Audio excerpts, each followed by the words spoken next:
The setting, small-town Villisca, Iowa. The quiet town of Villisca, Iowa was typical of early 20th century rural America. A close-knit, peaceful community, its residents led simple lives centered around family, faith, and farming. Villisca, with its modest homes, general store, and a central Presbyterian church, wasn't known for crime. It was a town where everyone knew everyone else, and doors were often left unlocked. No one could have foreseen the horrifying events that would unfold there in the early summer of 1912, an event that would forever alter the town's history. The Moore family. The Moores were a well-loved family in Villisca. Josiah B. Moore, known as Joe to his friends, was a successful businessman who ran a thriving farm equipment business. He and his wife, Sarah, were active members of the church and the community, well regarded for their kindness and generosity. Their children, Herman 11, Catherine 10, Boyd 7, and Paul 5, were lively, happy kids who enjoyed the simple pleasures of small-town life. That summer, the Moore family had hosted many gatherings in their home, and they were looking forward to an exciting year ahead. The events leading to the night of June 9, 1912. The Children's Day program on the evening of June 9th was a cherished tradition for the church and the community. Families gathered in the church to enjoy an evening of songs, recitations, and skits performed by the local children, including the Moore kids. After the event concluded at around 9:30 p.m., the Moores walked home with two young friends in tow, Lena and Ina Stillinger, aged 12 and 8 respectively, who had accepted Catherine's invitation to stay the night. The evening was filled with laughter and the innocent joys of small-town life. Little did they know that this night would end in terror. The crime scene and the discovery. The following morning, Mary Peckham, an elderly neighbor, grew concerned when she noticed that the Moore house was unusually silent. She had grown accustomed to seeing the children out in the yard and hearing Sarah preparing breakfast.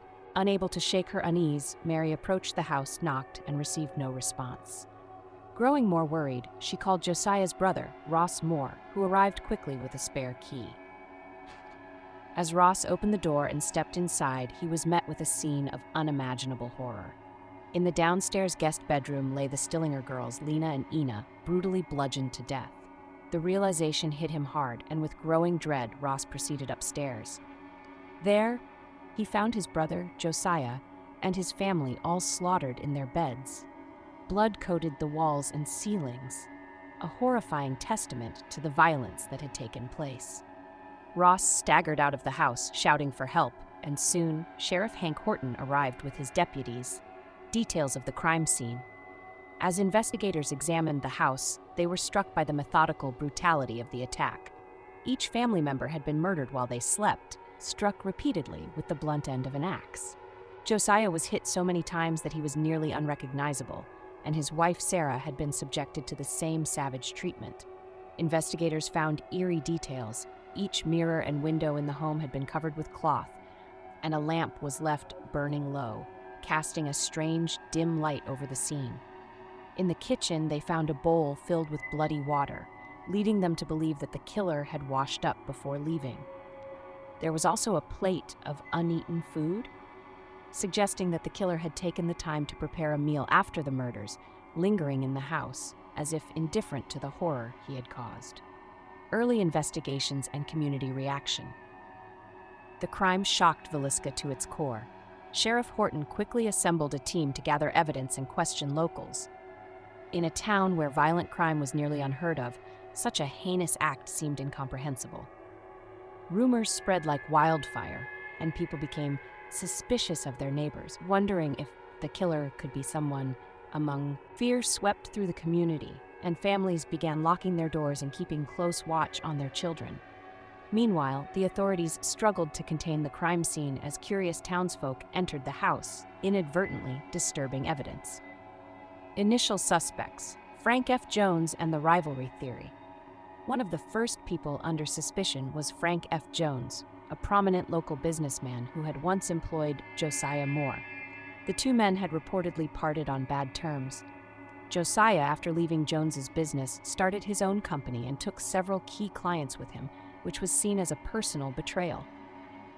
Town gossip hinted that Josiah may have had an affair with Jones's daughter-in-law, adding to the tension between the two men. Though Jones denied any involvement in the murders, he remained a figure of suspicion, and townsfolk speculated that he might have had a hand in orchestrating the crime out of jealousy and resentment. However, despite the rumors, no solid evidence linked Jones directly to the murders. The Reverend George Kelly. Another suspect emerged in Reverend George Kelly, a traveling preacher with a dark reputation. Known for his eccentric behavior and obsession with young girls, Kelly had been in Villisca on the night of the murders and had even attended the Children's Day program at the church. His strange actions in the days following the crime, such as his intense interest in the gory details of the murders, raised suspicions. Kelly had been seen asking townspeople for graphic descriptions of the crime scene, an unsettling behavior that made him a suspect in the eyes of the public. Later, Kelly confessed to the murders, claiming that God had ordered him to commit the crime, but his confession was inconsistent and he quickly recanted. Kelly's erratic behavior, combined with his history of mental illness, cast doubt on his confession, and though he went to trial, he was ultimately acquitted due to insufficient evidence. The theory of a serial killer, the man from the train. As detectives pored over the case, some began to consider the possibility that the Villisca Axe Murders were the work of a serial killer. Several similar murders had been reported across the Midwest in states like Kansas, Colorado, and Illinois, each marked by the same chilling patterns. Families attacked in their homes at night, blunt force trauma inflicted while the victims slept, and coverings placed over mirrors or windows. These similarities led some to speculate that a single perpetrator was responsible, a transient killer moving from town to town. Though compelling, this theory lacked definitive proof, and with no national crime database or reliable means of linking cases across state lines, detectives couldn't conclusively connect the crimes.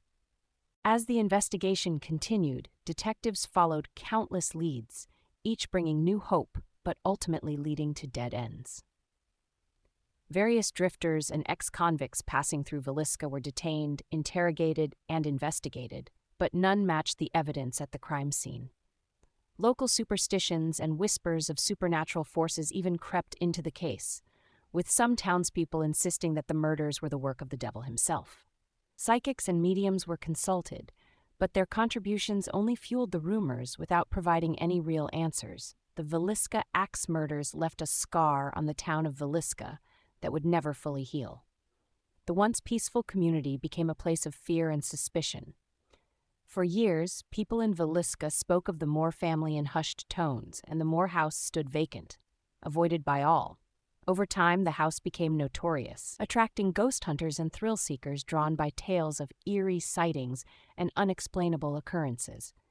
Many claimed to see ghostly figures standing in the windows or hear the voices of children inside. Paranormal investigators and mediums reported strange energies within its walls, and the house gained a reputation as one of America's most haunted places. Today, the Moore House is preserved as a historical site where curious visitors can take guided tours and learn about the tragic events of that night. While some come seeking the thrill of ghostly encounters, others visit out of a sense of respect, a desire to remember and honor the lives lost in a senseless act of violence, unanswered questions, and the enduring mystery. The Villisca Axe Murders remain one of the most perplexing unsolved crimes in American history. Despite countless theories and several suspects, the case was never solved.